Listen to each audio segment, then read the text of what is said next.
da Escritura, a parábola dos talentos. Evangelho de Mateus, capítulo 25, do versículo 14 ao versículo 30.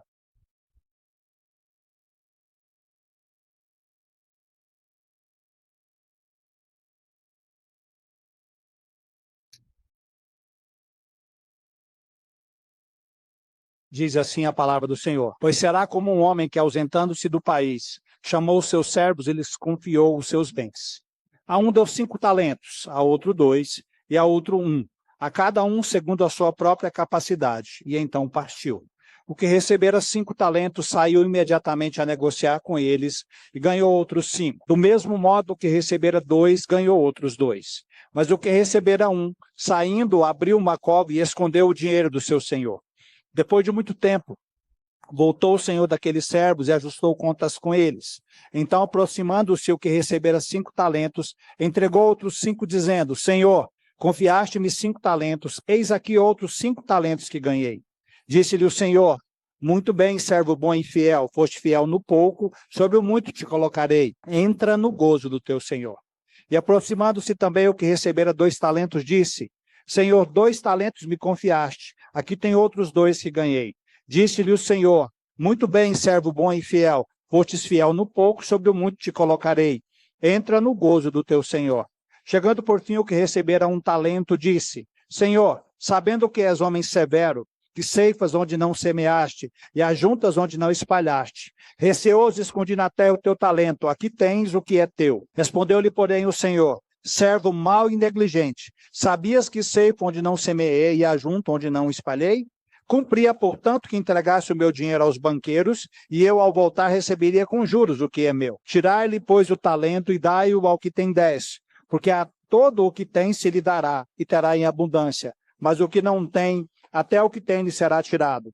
E o servo inútil, lançai-o fora, nas trevas, ali haverá choro e ranger de dentes. Meus queridos, o assunto dessa parábola é a tragédia da oportunidade desperdiçada. Desde o capítulo 24 de Mateus, Jesus está respondendo às perguntas dos discípulos sobre a sua volta. Eles queriam saber quando Jesus Cristo haveria de voltar.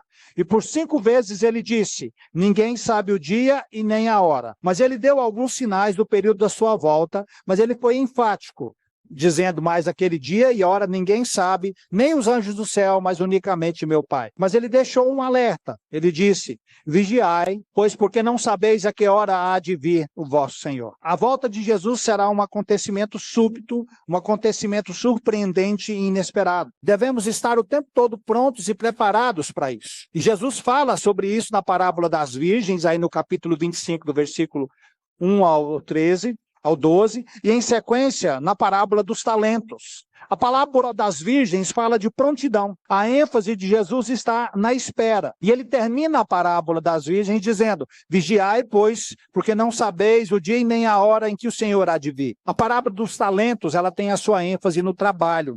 Ou seja, enquanto nós estamos esperando o Senhor voltar, nós devemos estar servindo. Essas 2 parábolas, elas trazem para nós um equilíbrio de vida em relação à segunda vinda de Cristo.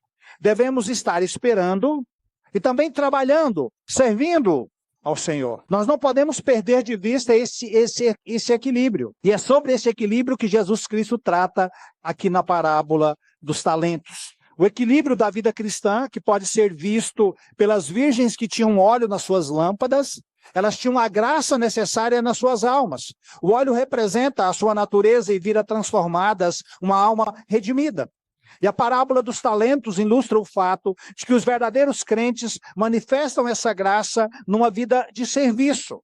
De um lado, você tem a graça salvadora. Do outro, você tem o produto dessa graça que se manifesta em serviço. Esse é justamente o equilíbrio na vida cristã.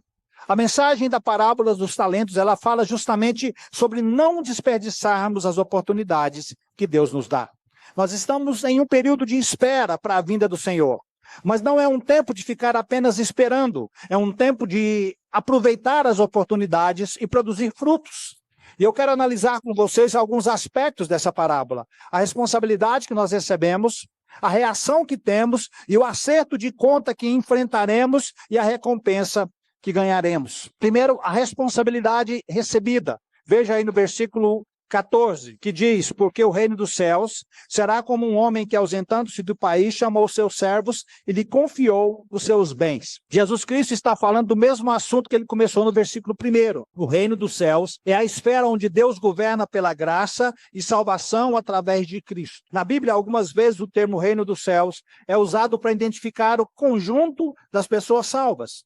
Mas às vezes o reino dos céus na Bíblia também é usado para se referir ao reino visível, a igreja que está sobre a terra, composta de pessoas que se identificam com Cristo. Alguns são verdadeiros e outros são falsos. Você vê isso na parábola das virgens, onde você tinha virgens que estavam esperando a volta do Senhor e outros que não estavam nem aí.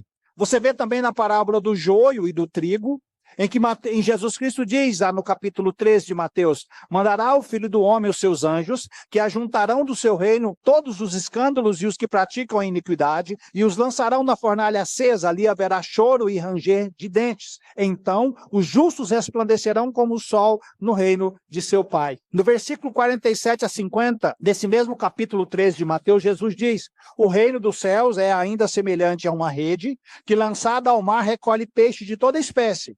E quando já está cheio, os pescadores a arrastam para a praia, e assentados escolhem os bons para um cesto, e os ruins deitam fora. Assim será na consumação do século. Sairão os anjos e separarão os maus dentre os justos. E os maus lançarão na fornalha acesa, e ali haverá choro e ranger de dentes. Ou seja, no reino de Deus existem aqueles que são verdadeiros e aqueles que são falsos. E nós fazemos a mesma coisa com a palavra igreja. Às vezes nós usamos a palavra igreja para falar daqueles que são verdadeiramente salvos. Mas quando nós falamos e pensamos na igreja que está sobre a terra, estamos falando sobre a falsa igreja misturada com a igreja verdadeira. É a igreja visível sobre a terra. Na parábola dos talentos, nós vemos que o reino dos céus é preenchido com diferentes tipos de servos. Então essa é uma imagem comum. A igreja visível, o reino externo e visível, ele está cheio de diversidade. É como o joio e o trigo que crescem juntos, é como as virgens prudentes e também as imprudentes. É como as duas casas, uma fundamentada sobre a rocha e outra erguida sobre a areia. É também como os dois caminhos e as duas portas, em outras palavras. O reino visível, aqui na terra, ele terá sempre o falso e o verdadeiro juntos na mesma igreja. Haverá o lixo preso na rede, as virgens sem óleo, o solo ruim, pessoas andando no caminho largo e entrando pela porta larga. Na separação final, quando o reino invisível for manifesto, aí sim nós teremos a separação. Quando Jesus Cristo, ele mesmo nos diz no Evangelho de Mateus, dizendo: naqueles dias muitos haverão de dizer: Senhor, Senhor, porventura não temos nós profetizado em teu nome, e em teu nome não expelimos demônios, e em teu nome não fizemos muitos milagres? Então direi explicitamente: nunca vos conheci, apartai-vos de mim os que praticais a iniquidade. Até chegarmos lá, nós vamos conviver com um reino visível, que está mesclado com dois tipos opostos de pessoas, dois tipos de corações divergentes no meio da igreja. Aqueles que servem ao Senhor com alegria, e aqueles que mesmo estão dentro da igreja não têm servido ao Senhor. Essa é a realidade que essa parábola coloca diante de nós. O Senhor tem um monte de servos, um monte de pessoas que têm um relacionamento com Ele. As atitudes do coração dessas pessoas vão manifestar no final quem é verdadeiro e quem é falso.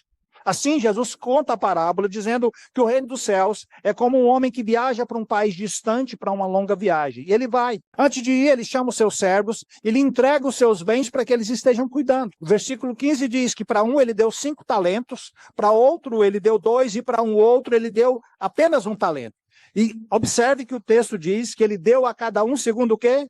Segundo a sua própria capacidade. E aí depois disso ele partiu. O Senhor da igreja, o Senhor daqueles homens, conhecia a habilidade de cada um, a capacidade de cada um, e distribuiu seus bens de acordo com a capacidade deles.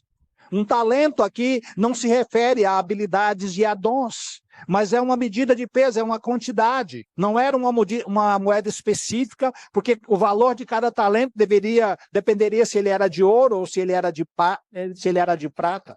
E é óbvio que você deve olhar para essa parábola entendendo que aquele homem que distribuiu os talentos é o próprio Senhor, é o Senhor da igreja. Foi-nos dada uma medida de talentos a cada um de nós. E agora nós estamos gerenciando E isso que foi dado foi para que nós estejamos utilizando no reino até que Jesus Cristo volte. Recebemos quantidades diferentes de acordo com a nossa capacidade de administrar. Somos expostos a diferentes oportunidades, a diferentes privilégios e a diferentes processos de discipulado. Todos nós somos diferentes. Isso é por desígnio de Deus. Não há um problema em 1, 2, 5 ou 10 talentos. Essa é a maneira como Deus fez, essa é a maneira como Ele projetou. Mas aqui há algo que caracteriza o servo que realmente ama o seu Senhor. Ao receber a sua medida de talentos, ele vai dizer o quê? Aqui está a minha oportunidade de mostrar ao meu Senhor o quanto eu amo. E que aqui está a minha oportunidade de realmente investir meu tempo, minha energia, meu pensamento, meu trabalho e multiplicar aquilo que Ele me confiou. Aqui está a minha oportunidade de lhe mostrar que Ele está certo em me confiar essa medida de talentos. Eu quero viver de acordo com o que Ele espera de mim. Entenda, meu querido, o Senhor dá às pessoas, no âmbito do seu reino, no âmbito da sua igreja, todos os diferentes níveis de capacidades e oportunidades. E a questão é o que fazemos com essas oportunidades. Os talentos aqui não se referem ao bom uso de habilidades naturais do ser humano. Os talentos incluem o ensino que recebemos, as oportunidades que tivemos de ouvir a palavra de Deus, as nossas capacidades intelectuais e emocionais que foram dadas por Deus. Talentos aqui incluem as habilidades e os dons dados por Deus, os bens que nós recebemos, enfim, tudo o que o reino de Deus coloca nas suas mãos. Você que tem o privilégio de ouvir a palavra de Deus, de ser ensinado, de conhecer pessoas que amam o Senhor e ter a oportunidade de caminhar com o Senhor. A diferença entre as quantidades de talentos, ela é dada por Deus. Como diz a carta de Paulo aos Romanos no capítulo 12, versículo 3, conforme a medida da fé que Deus repartiu a cada um. Veja que o que recebeu 5 talentos, ele duplicou esses talentos. O que recebeu 2 talentos também duplicou esses talentos. Com níveis diferentes de talentos, eles tiveram o quê? A mesma fidelidade. Observe Jesus com seus apóstolos, 12 homens escolhidos pelo mestre, mas naqueles homens havia um trio de líderes. Pedro, Tiago e João lideravam. Pedro era um líder que estava acima dos outros. Isso era óbvio para a igreja em Jerusalém. Mas aqueles homens foram usados por Deus para revolucionar o mundo. Deus recebeu um máximo de retorno proporcional ao talento que aqueles homens receberam. De todo o tempo que eles andaram com Cristo, de tudo que eles aprenderam, depois eles dedicaram as suas vidas e tenha certeza, daquilo que eles receberam, eles devolveram muito mais do que aquilo que eles receberam. A questão é, será que nós daremos a Deus o retorno máximo daquilo que Ele nos confiou? Se Ele te deu 5, Ele espera 5 de volta. Se Ele te deu 2, Ele espera 2 de volta. No entanto, você pode receber 5 e devolver apenas 2, ou receber 2 e devolver apenas mais 1. O ponto aqui é o máximo retorno. A recompensa ela está baseada na fidelidade e não no tamanho dos resultados. Você recebeu de Deus uma quantidade de talentos, vamos dizer assim, num saco. Você é responsável por ele. E que saco é esse? É um saco de mordomia, de privilégios, de oportunidades.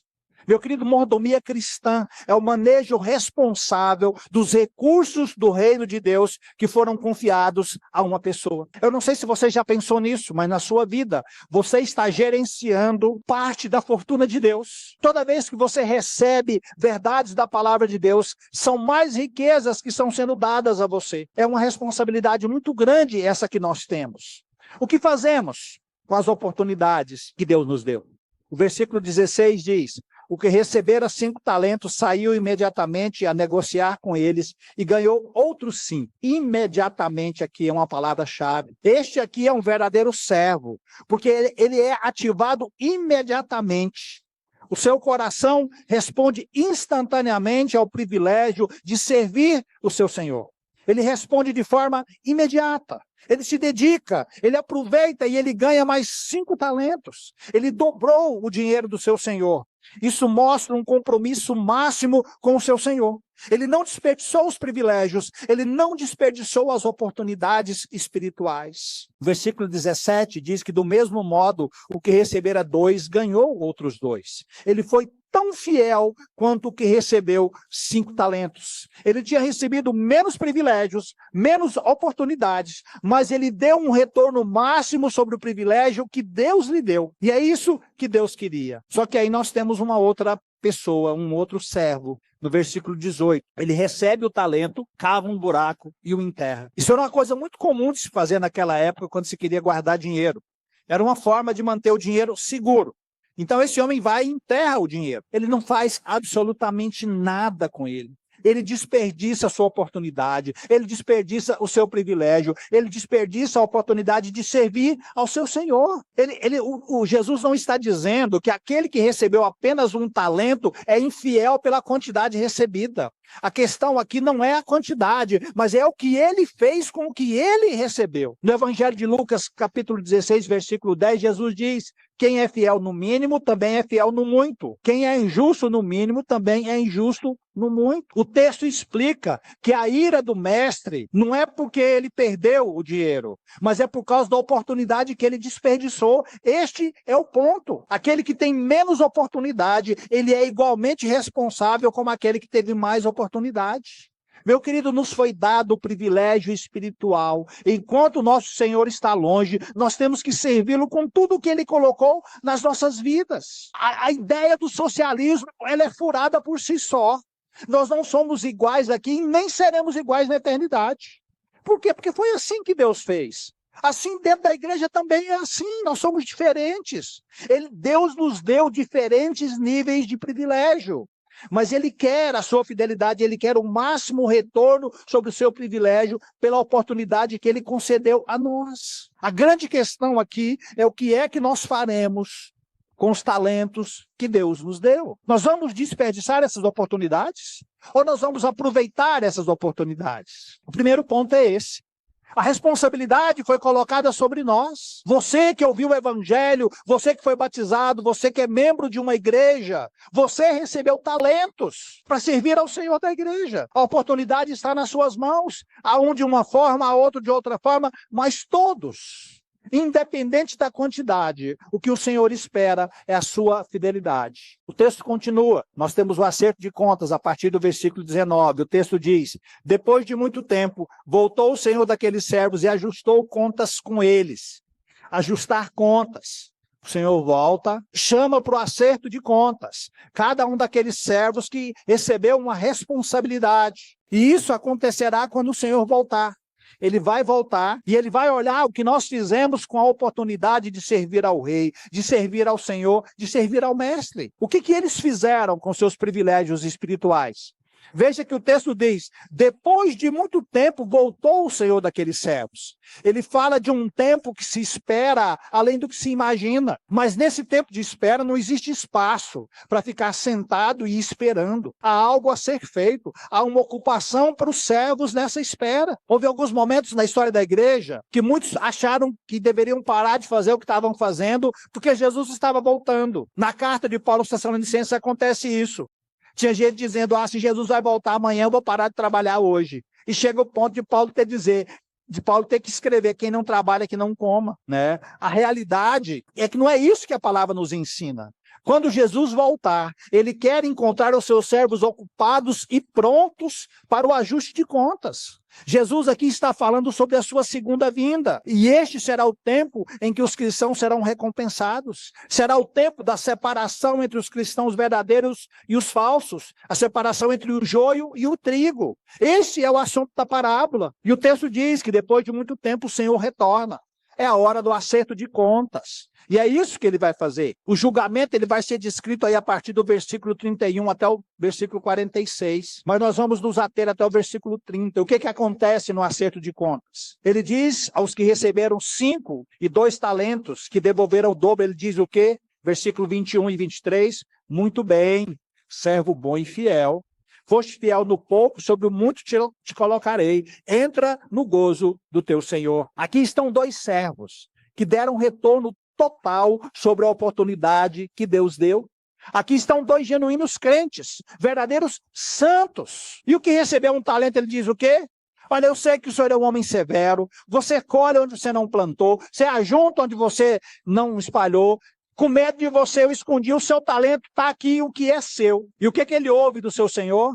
Servo mau e negligente, tirai-lhe o talento, dai-o ao que tem 10, lançai-o fora nas trevas, e ali haverá choro e ranger de dentes. Agora, o que significa tudo isso? Vamos entender o que significa tudo isso aqui. Como nós vimos no início da mensagem, no meio da igreja, a igreja que é visível, a nossa igreja aqui sobre a terra, há convertidos verdadeiros, mas também existem os falsos. Nós aprendemos no ensino geral da Bíblia, em que há o solo bom e há o solo ruim, que existem aqueles que estão andando no caminho apertado e aqueles que querem continuar andando pelo caminho largo. Há o trigo e há o joio. Há peixes na rede do pescador, mas também há coisa imprestável nela. Existem casas construídas sobre a rocha e casas construídas na areia. Se tem algo que me preocupa muito, é com a tolerância que a igreja tem para com aqueles que vivem no meio da igreja, mas que não vivem em conformidade com o evangelho. Isso é uma coisa muito séria, que nós, como igreja, temos que nos aperceber e tomar providências quanto a esse ponto. A parábola dos talentos é uma figura do reino. E como a gente viu, essa figura identifica essa igreja visível aqui sobre a terra, onde alguns são verdadeiros e outros são falsos. E na parábola dos talentos, Jesus repete uma advertência. Ele virá para separar o falso do verdadeiro, as ovelhas das cabras. Na parábola dos talentos, nós temos a responsabilidade, a reação e a terceira coisa, que é o acerto de contas. O texto diz que o Senhor voltou e foi acertar contas. E quando o Senhor voltou, ele considerou o que é que nós fizemos nesse período em que ele esteve longe. Nós recebemos privilégios, nós recebemos responsabilidades. O que é que nós fizemos? E aqui é um tempo de acerto de contas. Essa é a ideia que se coloca aqui diante de nós. Na tradução do texto, nós perdemos um pouco disso. Mas o primeiro servo, ele está entusiasmado, ele está alegre, ele mal se contém, ele está tão cheio de expectativa quando o senhor dele chega, ele está doidinho para ir lá logo e prestar contas, ele está satisfeito. Ele diz: Senhor, confiaste-me 5 talentos, está aqui os outros que eu ganhei. Ele está confiante, ele não tem receio, ele não tem vergonha de comparecer diante do seu Senhor. Ele está radiante com a oportunidade que ele teve de servir ao seu Senhor. O verdadeiro crente, ele não vive atemorizado com a volta de Cristo. Ele reconhece que o seu Senhor é Senhor sobre a sua vida, ele conhece a quem serve e ele serve a quem ele conhece. Há uma verdadeira alegria, uma esperança quanto a essa realização futura. Os verdadeiros crentes não estão conformados com essa terra. Eles desejam uma melhor, uma que é celestial. Por isso, Deus não se envergonha deles e de ser chamado seu Deus, porque Ele lhes preparou uma cidade. Eles vão olhar para o Senhor e dizer: sim, Senhor, o privilégio que o Senhor me deu, eu recebi, eu aproveitei as oportunidades, eu multipliquei, e agora eu estou te devolvendo aquilo que me foi dado. Essa é a ênfase aqui. Mestre, você me deu 5 talentos, eu consegui mais 5, mas é tudo seu. Ele sabia que a fonte de tudo era o Senhor. Veja que não há nenhum ego aqui, não há orgulho, não há vaidade.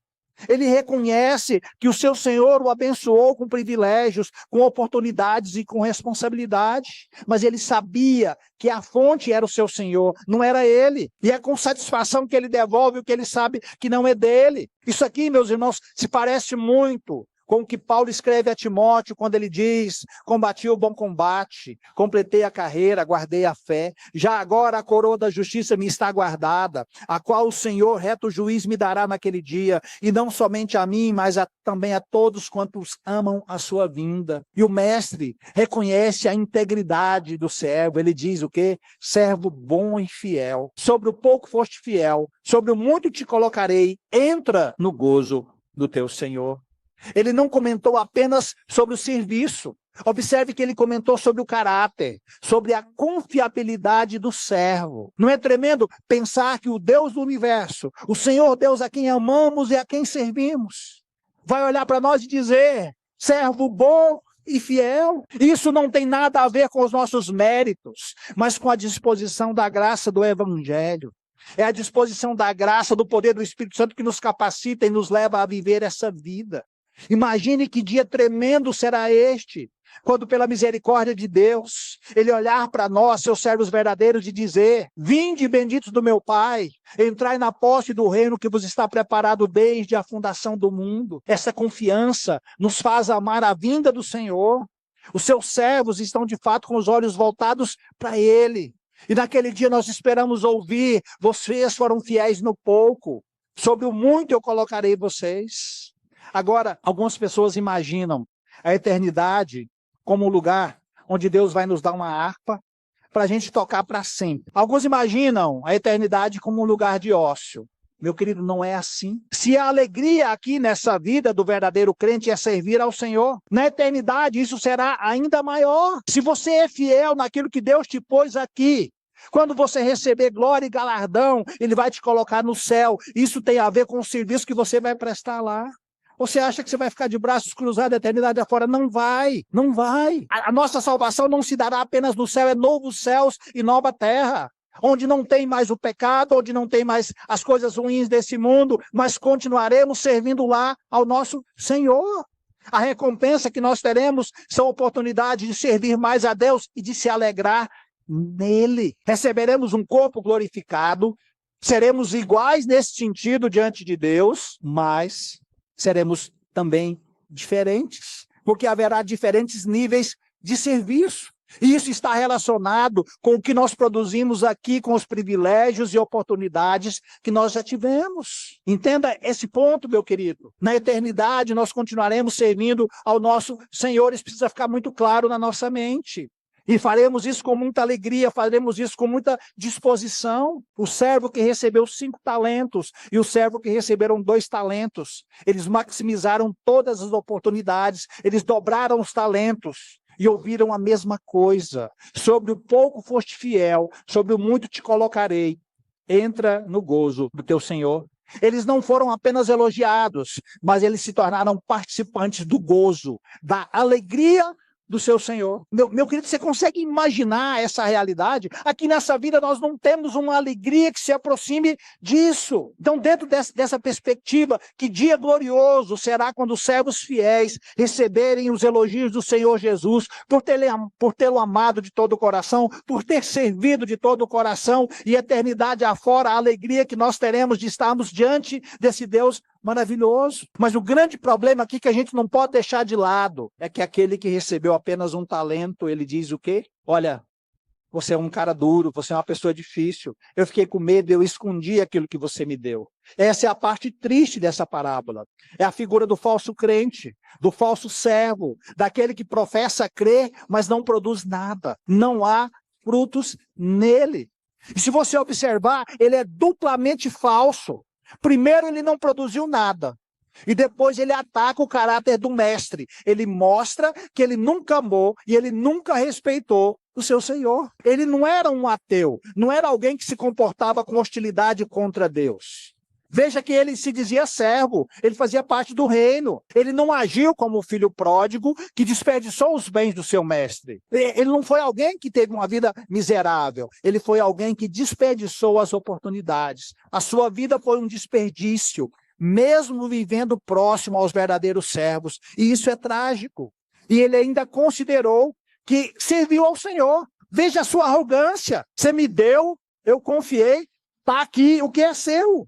Ele não produziu nada e ele ainda considerou o Senhor exigente, difícil, inflexível e sem sensibilidade. Meus queridos, tem muitas pessoas nas igrejas que agem assim, que dizem que é muito difícil servir a Deus, que o evangelho é muito duro e acham difícil fazer a vontade do Senhor. Aqui está o problema do falso crente, do falso adorador. Ele não vive em função da glória devida ao Senhor. Ele quer a sua própria glória e não a glória do Senhor.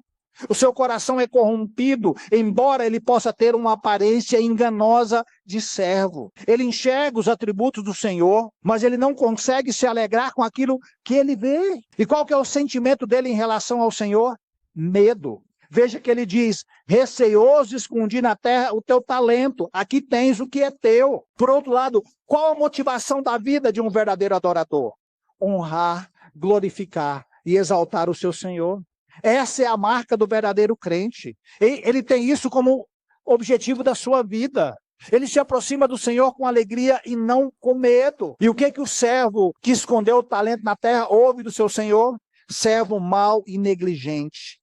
Ele não diz simplesmente que ele é um equivocado, que ele se enganou. Ele havia convivido entre os bons servos. Ele sabia a vontade do seu Senhor. Isso aqui é uma figura exata de falsos crentes no meio da igreja, que andam por seus próprios caminhos e interesses, que não ouvem a Escritura quando ela fala da vontade de Deus, que não atentam para o ensino da palavra de Deus. São aquelas pessoas que você chega para ele e diz: meu irmão, a Bíblia diz isso aqui, eu sei que a Bíblia diz, mas eu quero é isso aqui. São as pessoas que desperdiçam os privilégios e as oportunidades de servir ao Senhor. A maldade, a negligência e a preguiça caminham juntas na vida de muitas dessas pessoas. O Senhor diz para ele: se você sabia que eu faço tudo isso, por que você não entregou o meu dinheiro aos banqueiros e ao voltar eu receberia com juros aquilo que é meu? Em outras palavras, o Senhor está dizendo: se o seu problema é pensar que eu sou um homem duro, que eu colho onde eu não plantei, por que você não entregou o que é meu aos banqueiros? Isso não ia te custar nenhum esforço. Na realidade, esse homem é um mentiroso. Ele estava querendo encobrir a sua preguiça, a sua negligência, a sua maldade. Aquele homem agiu como Judas Iscariotes, que jogou no lixo todos os privilégios e as oportunidades que ele recebeu.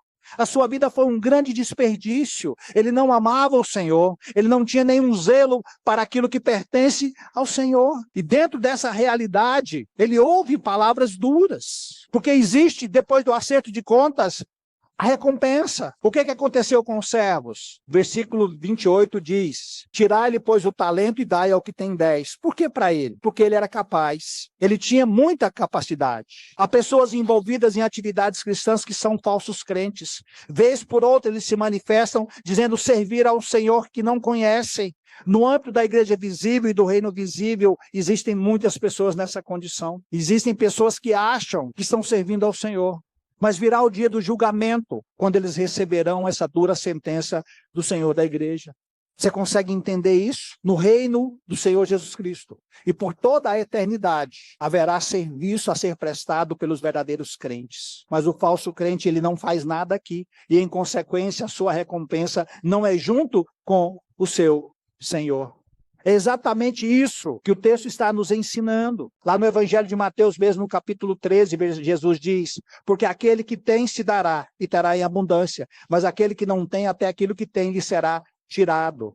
Em outras palavras, aqueles que produzem frutos, que usam bem os privilégios e as oportunidades, vão receber mais e terão em abundância. Mas aquele que não tem, será tirado até mesmo aquilo que ele não quis ter, e será dado a alguém que possa prestar um verdadeiro serviço, e ele ficará sem nada. E o Senhor diz: lançai-o fora nas trevas, ali haverá choro e ranger de dentes.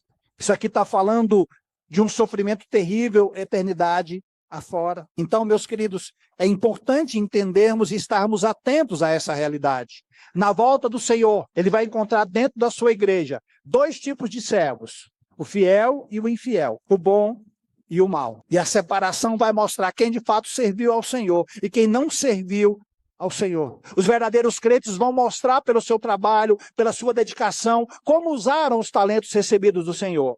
E os falsos não terão nada para apresentar ao Senhor quando ele retornar. Eu quero concluir as minhas palavras aqui nessa noite, chamando você a prestar atenção em alguns pontos que são aqui muito importantes. Quando você lê essa parábola, é bom que você leia das virgens primeiro, porque elas meio que se completam. As duas trabalham com o nosso pensamento. As duas falam do mesmo povo, do povo de Deus. Do povo que está dentro da igreja esperando o Senhor. Do povo que está na igreja e que diz que é povo de Deus. Esse é o povo que está dentro da igreja. O que existe é diferença. Alguns estão esperando o Senhor com ansiedade, aguardando, preparados para a vinda do Senhor. E esses que estão preparados são justamente aqueles que estão servindo. A história sobre as virgens exorta a igreja a vigiar. A história sobre os talentos chama a igreja a trabalhar. E eu quero trazer algumas palavras de aplicação para nós aqui nessa noite. Essa parábola nos ensina, em primeiro lugar, que todos cristãos, preste atenção nisso, todos recebem algo da parte de Deus.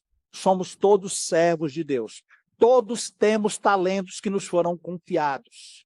A palavra talento, no sentido em que Jesus usou aqui, aplica-se a todas as pessoas que foram batizadas, recebidas a comunhão da igreja sem distinção. Aos olhos de Deus, nós temos talentos. Somos todos pessoas talentosas. Qualquer coisa pela qual você possa glorificar a Deus constitui um talento. Os nossos dons, a nossa influência, o nosso dinheiro, o nosso conhecimento, a nossa saúde, a nossa força, o nosso tempo, nossos sentidos, o nosso raciocínio, o nosso intelecto, a nossa memória, os nossos afetos, os nossos privilégios como membros da Igreja de Cristo, o nosso conhecimento da palavra de Deus, todos são talentos. De onde é que vieram essas coisas? Quem é que nos deu? Por qual motivo nós somos o que somos? Por que nós não somos vermes que se arrastam sobre a terra? Há somente uma resposta para essas perguntas. Tudo o que temos é por empréstimo de Deus. Nós somos o quê? Nós somos mordomos de Deus. Nós somos devedores a Deus. Que este pensamento se abrigue no seu coração. Que você comece a olhar para a sua vida e ver a quantidade de talentos que você recebeu do seu Senhor. Esse é o primeiro ponto que eu quero salientar nessa noite. Segundo lugar, nós aprendemos que muitos fazem mau uso dos privilégios recebidos de Deus. Na parábola, nós temos um servo que abriu uma cova e escondeu o dinheiro do seu senhor. Esse homem representa uma parcela da igreja. Ocultar o nosso talento é negligenciar as oportunidades que nós temos de servir ao Senhor, de glorificar a Deus. Os que desprezam a Bíblia, os que negligenciam a oração, aqueles que não guardam o dia do Senhor que foi separado por Ele para o Senhor, os preguiçosos, os que seguem com um pensamento voltado tão somente para o mundo, aqueles inconstantes, os preguiçosos, os imprudentes, aqueles que vivem buscando os prazeres, aqueles que amam o dinheiro, os cobiçosos. Todos esses estão enterrando no chão o dinheiro do seu Senhor. Todos receberam alguma luz, porém não a utilizam. Todos poderiam ser mais úteis do que são, mas estão roubando diariamente a Deus. Deus lhes confiou muitas coisas e eles não estão dando nenhum retorno. Então, primeira coisa, veja os talentos que você recebeu. Segunda coisa, veja qual é o retorno que você está dando ao Senhor da igreja. Em terceiro lugar, nós aprendemos que todos os que professam ser cristão vão um dia prestar contas a Deus. A parábola nos diz que depois de muito tempo voltou o Senhor daqueles servos e ajustou contas com eles. Há um julgamento à espera de cada um de nós. Há um julgamento que nos aguarda de acordo com as nossas obras. E será seguro, estrito e inevitável. Importantes ou não, ricos ou pobres, estudados ou sem cultura, todos teremos de comparecer diante do tribunal de Deus e receber a nossa sentença eterna. Não haverá escapatória. Esconder-se será impossível. Nós e Deus vamos nos encontrar face a face. Teremos que prestar contas de cada privilégio que nos foi concedido, de cada raio de luz de conhecimento que chegou até nós. Nós vamos descobrir que diante de Deus nós somos tratados como responsáveis e que nós temos que prestar contas. E a quem muito foi dado, muito será cobrado. Lembremos-nos dessa verdade por todos os dias da nossa vida, que nós julguemos a nós mesmos para não sermos condenados pelo Senhor. Quarta coisa que nós aprendemos é que os verdadeiros crentes receberão uma abundante recompensa no grande dia da prestação de contas. A parábola nos diz que os servos que tinham empregado bem o dinheiro do seu Senhor foram elogiados. Servo bom e fiel, entra no gozo do teu Senhor. Essas palavras estão cheias de conforto para todos os crentes e nos enchem de surpresa. O melhor de todos os crentes é apenas uma pobre e frágil criatura e precisa do sangue de Cristo todos os dias da sua vida. Entretanto, o menor e o mais pobre de todos os crentes vai descobrir naquele dia que ele é contado entre os servos de Cristo e que o seu trabalho não foi vão no Senhor. Ele descobrirá que aos olhos do seu Senhor, ele foi visto, ele foi enxergado, ele é elogiado. Ele vai ver que cada hora, que cada tempo do seu dia que ele empregou em favor do serviço do seu Senhor ficará registrado. Que nós entendamos isso. A cruz agora pode ser pesada, mas a recompensa gloriosa vai compensar tudo isso. Em último lugar, nós aprendemos que todos os membros infrutíferos da Igreja de Cristo serão condenados e lançados fora no dia do juízo. A parábola nos diz que o servo que enterrou o dinheiro do seu senhor foi condenado como mau e negligente e inútil. E ele foi lançado para fora nas trevas. E Jesus ainda acrescenta uma advertência: ali haverá choro e ranger de dentes. No último dia, não haverá desculpa para aquele que conseguiu durante toda a sua vida enganar a igreja, porque ele não vai enganar o Senhor da igreja. Naquele dia você não vai ter justificativa diante de Deus. Naquele dia vai ficar comprovada a falsidade da sua vida diante de Deus. Milhares de pessoas estão vivendo sem Cristo dentro das igrejas, fazendo que servem ao Senhor, quando na realidade não servem ao Senhor. E estão enterrando o seu talento. Não estão fazendo o que podem fazer. No último dia, tudo isso será desvendado. Por isso, meu querido, nós nunca devemos nos contentar com um cristianismo apenas de nome. Um cristianismo sem vida prática. Nós precisamos já agir. Nós temos que fazer algo com aquilo que Deus nos deu. Observe que a parábola não diz que o servo inútil era um ladrão, que ele era um corrupto. Não diz que ele desperdiçou o dinheiro do seu senhor, mas diz que ele não fez nada. Ele era um servo inútil. Por isso, tenha cuidado com um cristianismo sem envolvimento, sem trabalho e sem disposição. Esse cristianismo não vem de Deus. Ficar dentro da igreja de braços cruzados, sem fazer nada com os talentos que Deus te deu, não mostra que você não é cristão, meu querido. Nós temos que servir ao Senhor da igreja. Isso é para nós, aqui nessa vida, um privilégio, porque é o que continuaremos fazendo eternidade afora. Eu gostaria muito que você se atentasse para o texto dessa parábola, para que você ouvisse aquilo que foi dito aqui nessa noite. Eu creio que existem muitas coisas que cada um de nós precisa corrigir na nossa vida. Como igreja, nós temos coisas a serem corrigidas. Essa semana, meus irmãos, segunda-feira de manhã, recebi no e-mail da igreja uma carta de uma pessoa que durante algum tempo esteve na igreja. Tem muitas coisas tristes naquela carta, mas tem uma coisa que me deixou muito de coração pesado. Aquela pessoa escreveu na carta que ela entrou e saiu da igreja diversas vezes. E foi como se ela fosse invisível. Ela escreveu lá: as pessoas da igreja não deram importância para mim. Está falando de nós, meus queridos. Os talentos que Deus nos deu, entre outras coisas, nos levam a ter que nos importar com as pessoas que estão aqui. Eu fiquei muito incomodado com essa carta. Fui conversar, visitar essa pessoa para saber o que é que de fato havia acontecido. Mas esse ponto é algo que nós precisamos imediatamente trabalhar na nossa vida. Cada pessoa que Deus traz aqui é alguém que nós temos que olhar para essa pessoa.